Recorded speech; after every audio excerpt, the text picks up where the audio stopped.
እንደ ቦሌ ክፍለ ከተማ በዚህ 6 ወር ውስጥ በግብርና ዘርፉ በጣም ውጤታማ ስራ ሰርተናል ብለን ነው የምንወስደው። በሁሉም ደረጃ በሚባል ደረጃ ውጤታማ የሆነ ስራ በመስራት በእንስሳት ዘርፍ ብንወስድ በርካታ አምራቾችን በርካታ አርሶ አደሮችን ወደ ስራ ገብተው የዚህ ስራ ባለቤት እንዲሆኑ ያደረግንበት አግባቦች አሉ። በእጽዋት ዘርፍም ስንወስድ ደግሞ አትክልት ፍራፍሬ በየጓሮ ሰፋ ያሉ ቦታዎች ላይ ጭምር እንዲያመርቱና ገበያው ላይ ትልቅ ተጽዕኖ አሁን ላይ እንደምታዩት እንግዲህ የገና በዓልን እንኳን ኢቨንት ስናከብር የነበረው የገበያ ማረጋጋት አንዱ ተግባር የዚህ ከጀርባ ሆኖ ሲሰራ የነበረው ይሄ ተቋም ነው።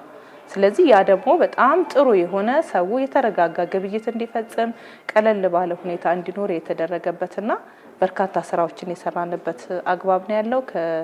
አርሶ አደር መልሶ ማቋቋም ጋር ተያይዞ በርካታ ስራዎችን አርሶ አደሩ በራሱ ይዞታ ላይ የመብት ባለቤት እንዲሆን ሲደረግ የነበረበትና ያንንም ለሚፈለግ አካል ለመሬት ጽሕፈት ቤት የተሰሩት ስራዎች በአግባቡ ፋይላቸውን በማደራጀት የላክንበትና እነሱም ጭምር የካርታ ባለቤት ወይ ደግሞ የይዞታ ማረጋገጫ እንዲያገኙ በርካታ ስራዎችን እየሰራን ያለነው።